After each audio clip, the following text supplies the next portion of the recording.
Ashley Hansen, who navigated the Duke's bombshell memoir and a Netflix documentary, is moving on. A source hints her advice often went unheeded by Meghan. Harry's wife insulted and bullied her during the working time. The woman would rather be without a job than stuck with that pair, says all we need to know. From handling the fallout from their documentaries and biographies to advising them during Queen Elizabeth's funeral, running Harry and Meghan's PR operation these past 18 months has surely been demanding.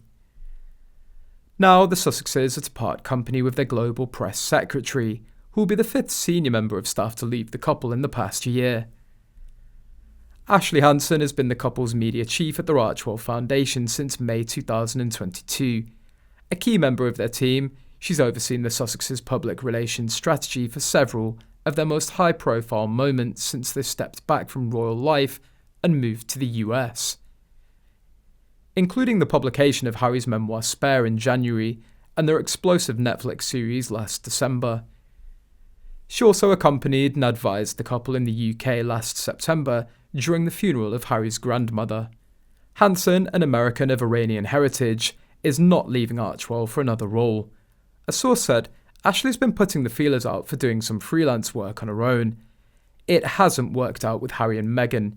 She's really good and highly rated by the team.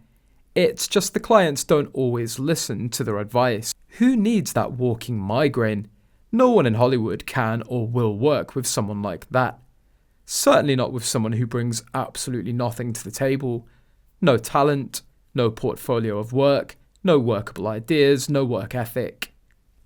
What a surprise. I'd never have guessed that the Harkles wouldn't listen to the hired expert and do what they want instead. The Harkles will never draw a top talent to Archwell Productions. Nobody's not going to risk their reputation for that, Duchess or no Duchess.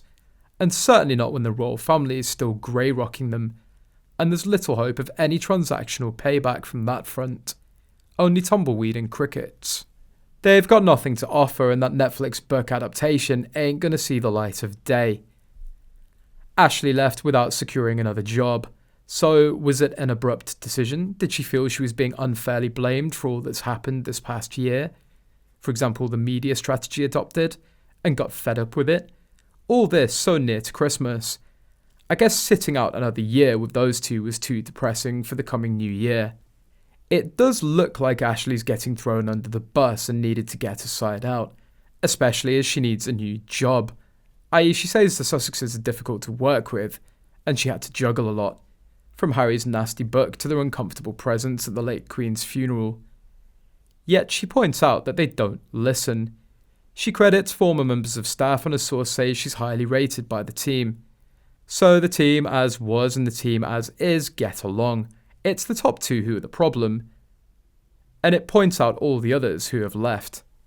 All the staff who've left have been far better educated, have more experience in their chosen line of work, yet Meghan and Harry think that they know better. Who now would go within spitting distance of them as employers?